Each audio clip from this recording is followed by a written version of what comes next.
A demon soul isn't a standard term, but here are common interpretations. In the video game Demon's Souls, and its remake, it's a boss soul item used for crafting weapons, spells, or upgrades. In occult fantasy lore, it could mean a demonic entity's soul or a human soul possessed corrupted by demons. In World of Warcraft, the demon's soul is a powerful artifact created by Deathwing.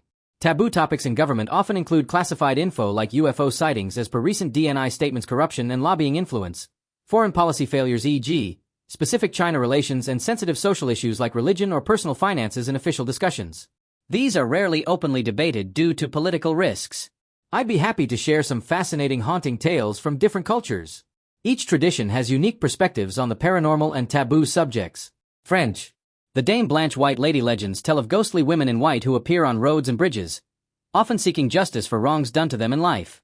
These tales often involve forbidden love or family secrets. English. The Tower of London's many ghost stories include Anne Boleyn, who appears headless, and the princes in the tower. English folklore is rich with tales of spirits bound by unfinished business or tragic deaths. Spanish. La Llorona, the weeping woman, is found throughout Spanish-speaking cultures. A mother who drowned her children and now eternally searches for them, warning of the consequences of jealousy and rage. German. Germanic folklore includes the Naxxerer, spirits of those who died unnaturally and returned to drain life from the living, often family members. These tales explore themes of guilt and unresolved family trauma. Korean. Korean ghost stories often feature wonryo, vengeful spirits of women who died unjustly. The tale of Arung, a magistrate's daughter murdered for refusing advances, who returns to seek justice, is particularly haunting. Chinese. Hungry ghosts in Chinese tradition are spirits trapped between worlds due to unfulfilled desires or improper burial rites, representing the importance of honoring ancestors and family obligations. Greek. Ancient Greek tales of the Vrikalakas, undead beings created when someone dies in sin or without proper rites, explore themes of moral transgression and spiritual consequences. Swedish. Scandinavian Draugr are undead beings who guard their burial mounds, representing the fear of disturbing the dead and respecting ancient burial grounds. Romanian.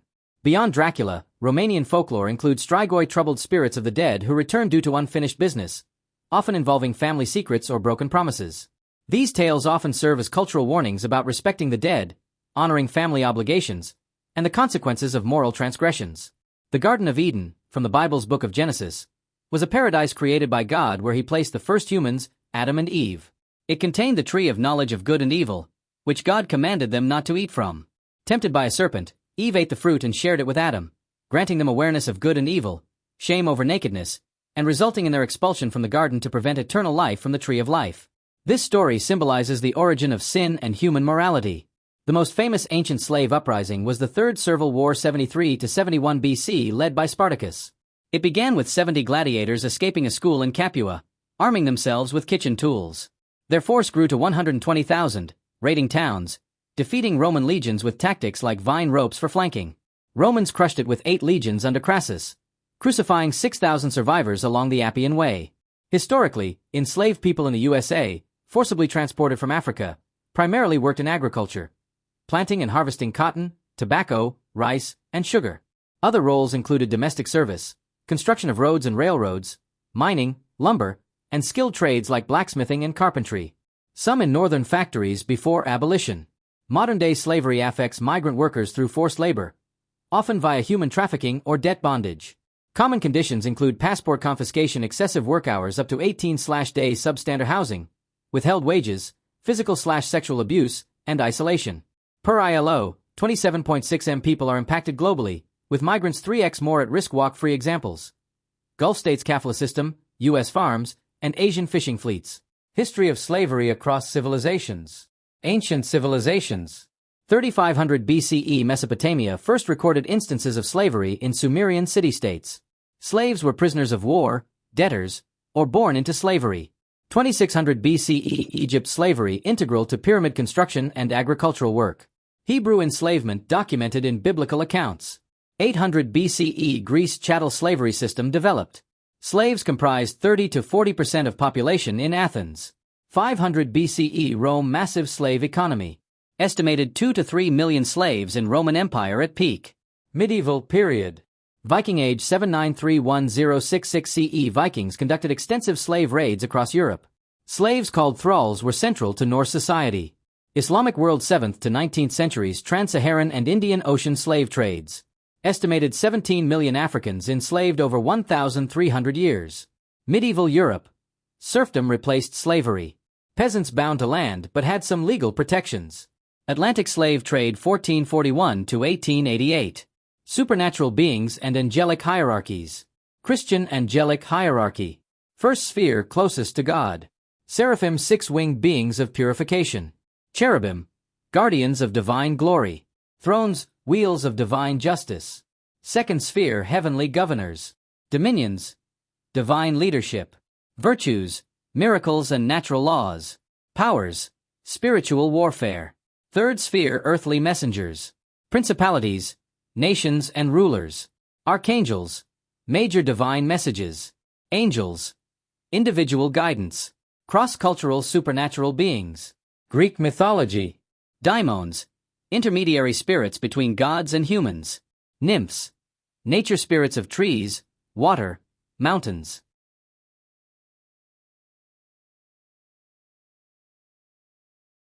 Slavery impacted Ireland's economy in varied ways historically. In medieval times, Viking-era slave trading in Dublin boosted local trade hubs. During the transatlantic era, 17th to 19th centuries, Irish merchants profited from slave-produced goods like sugar and tobacco, reinvesting wealth into ports like Belfast, funding businesses and infrastructure.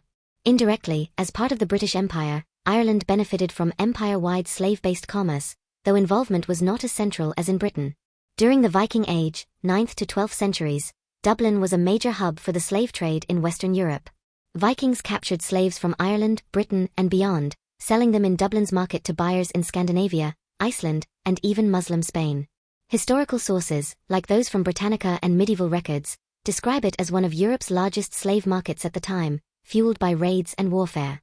St. Patrick, born around 386 AD in Roman Britain, was kidnapped at age 16 by Irish raiders and enslaved in Ireland.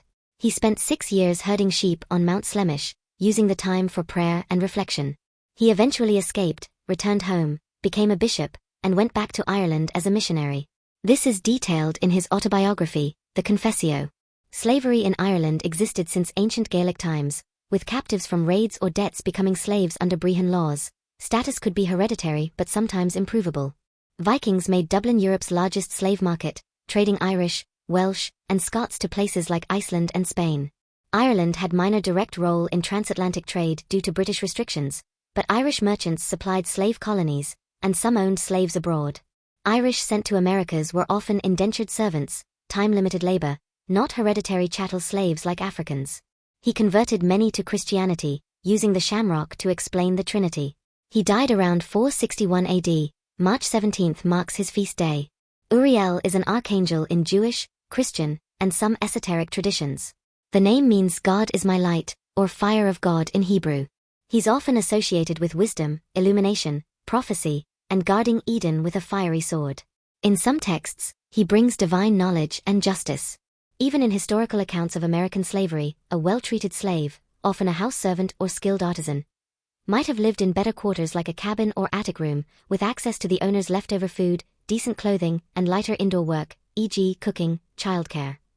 However, they remained property, subject to sale, family separation, and arbitrary punishment, with no legal rights or freedom.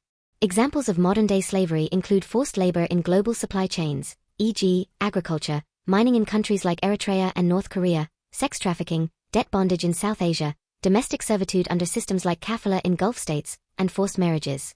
Reports estimate over 50 million affected worldwide as of 2025.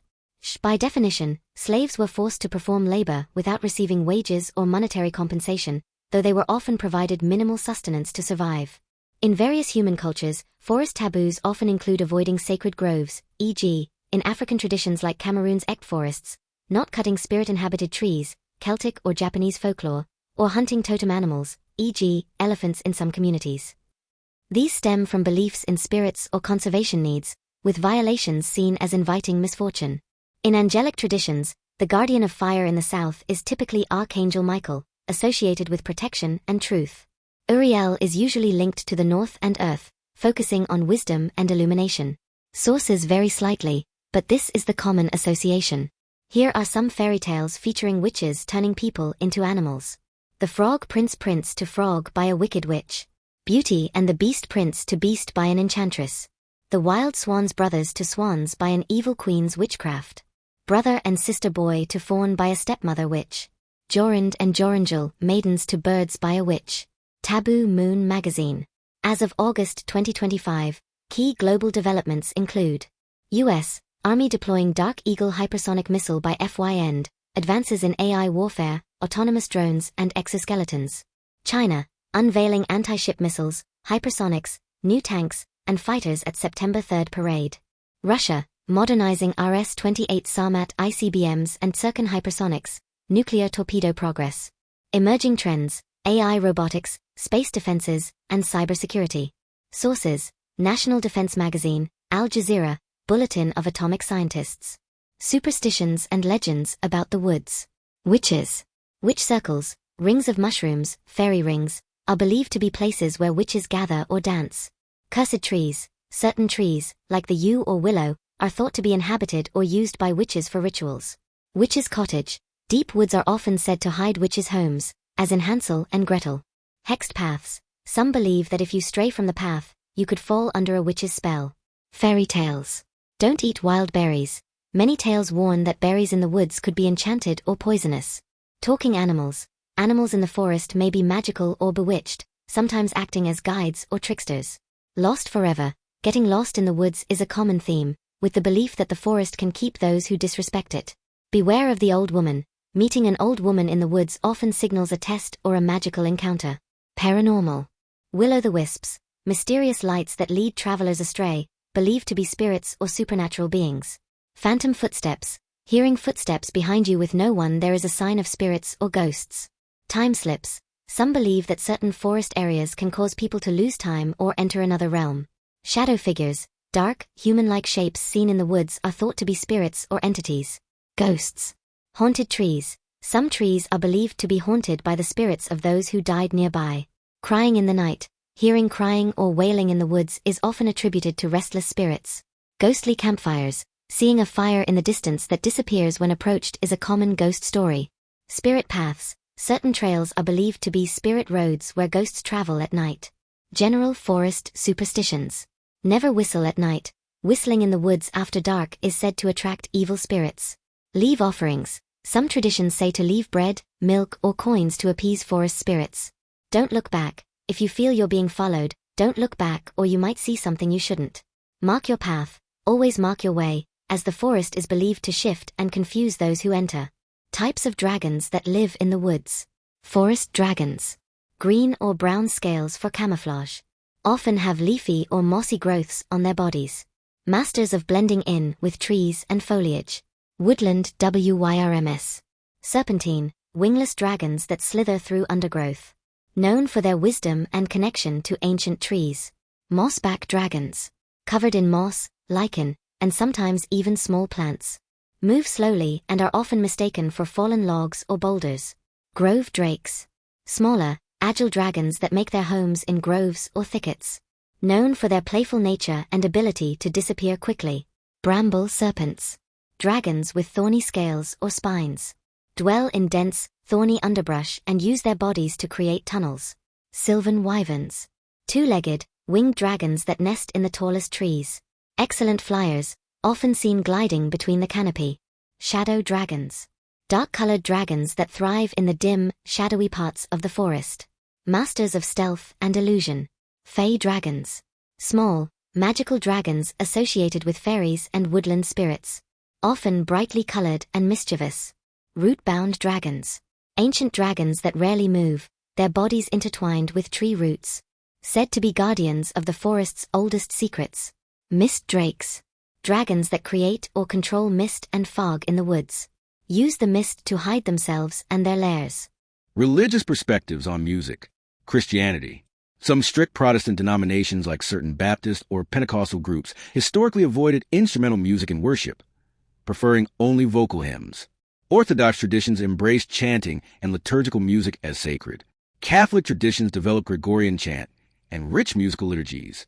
Gothic cathedral music became central to worship. Islam. Views vary widely. Some interpretations discourage instrumental music, while others embrace it. Sufi traditions use music and chanting for spiritual connection. Call to prayer Adhan is a form of melodic chanting. Judaism generally embraces music in worship and celebration. Cantoral traditions are central to synagogue services. Some ultra-Orthodox groups have restrictions on secular music. Cultural attitudes by region. European traditions. French, rich musical heritage, generally very accepting. German, strong classical tradition, music highly valued culturally. Ukrainian, Russian, deep choral and folk music traditions, though Soviet era had some restrictions on religious music. East Asian perspectives. Chinese, traditional music valued, though Cultural Revolution temporarily restricted some forms. Japanese, music integral to culture, gagaku, court music, traditional instruments. Korean, strong musical traditions in both traditional and contemporary forms. Musical styles and chanting. Sacred chanting. Gregorian chant, Catholic. Buddhist chanting. Hindu mantras. Islamic dhikr. Jewish cantillation. Most restrictions historically came from concerns about music's emotional power or associations with secular activities, rather than music itself being inherently problematic. Today, most cultures celebrate music as an important art form. Microsoft. Taboos are actions or behaviors that are considered inappropriate or forbidden within a cultural group. Here are some examples of taboos.